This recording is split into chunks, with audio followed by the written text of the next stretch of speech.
Okay, let's have a look around this 1987 Land Rover 90 ex-military soft top with 200 TDI power. This is an absolutely outstanding vehicle.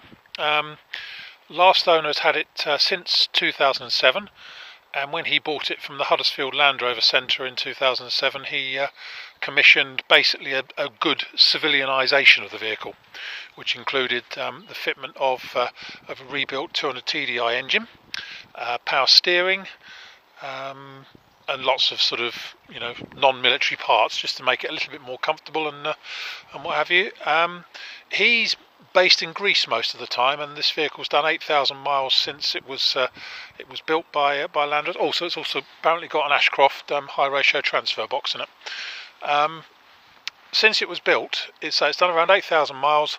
That's really just been going backwards and forwards to Greece, because he spends most of his time in Greece. So that's where this has been most of the time. So although Huddersfield Land Rover Centre started with a really good basis all those years ago, it's been kept nice by the fact that it's been in a nice dry climate. It's also been properly painted in olive drab, but properly sprayed rather than brushed or rollered, and apparently by an ex-Aston Martin paint shop employee.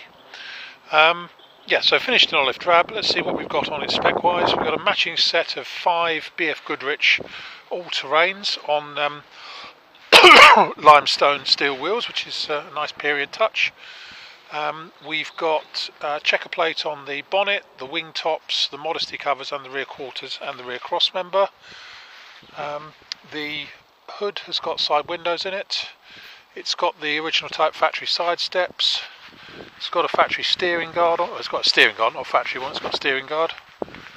What else do we have?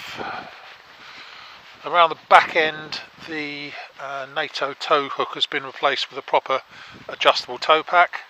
It's got mud flaps on the back. Inside, in the back, we've got twin rear bench seats. No seatbelts fitted, but they're not a legal requirement. Can be fitted fairly easily though.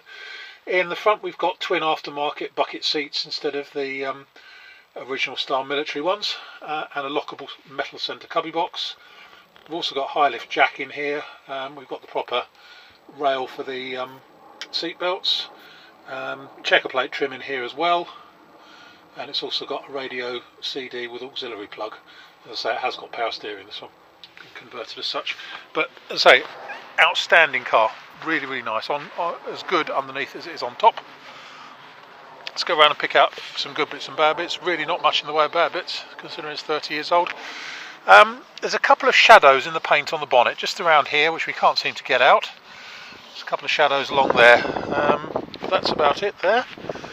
Otherwise it's all very nice. Front bumper perhaps could do with a bit of a repaint. It's obviously had an A-bar on it at some point. In the near side front wings, a very slight depression just there, but no more than that.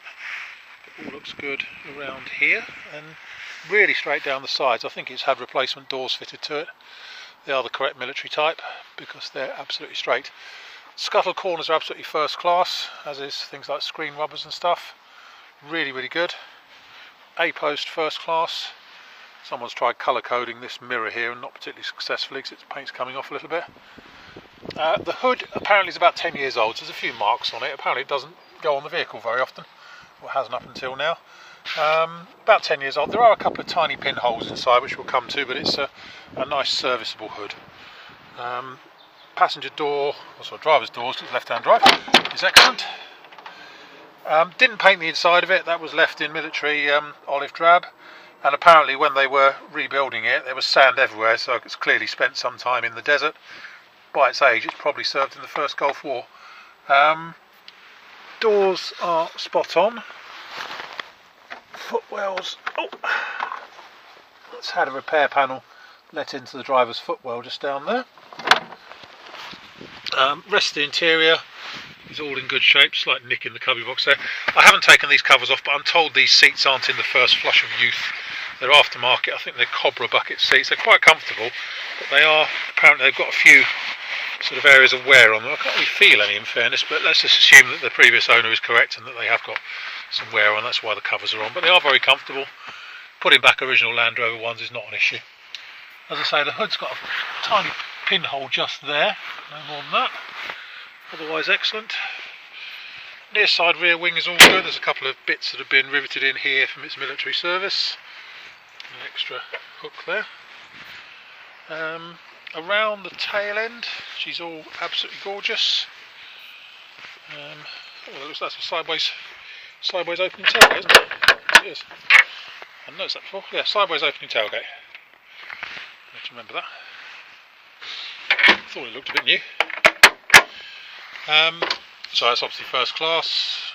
We talked about in there. Looking down the the offside, apart from a slight dink in the barrel side just there, and a slight mark just there, it's lovely down on this side. A couple of minor marks in the barrel side just there on the offside door, but otherwise all very good. Again, scuttle corner is first class, A-post first class, offside front wing all very good, just the usual ripples here and there. A 30-year-old Land Rover. And then in here, I know before and after rust proofing I've had a good go at this one. There's Waxall you can see there. It's all good there. This footwell is good, it's just started to bubble very slightly just there, but that's easily repairable if needs be. It's a long way from needing doing that at the moment. There you have it. She's absolutely superb. Really, really impressed with this one. Really impressed. Anyway, my name is Simon. You can reach me in the office on 0118 907 1495, or you can go to our website, which is www.motodrome.co.uk for any further information. We take part exchanges. We take Visa and MasterCard credit cards and debit cards, but only in person. And we can have it shipped or delivered anywhere you like in the world, obviously at a cost. That's about it. End.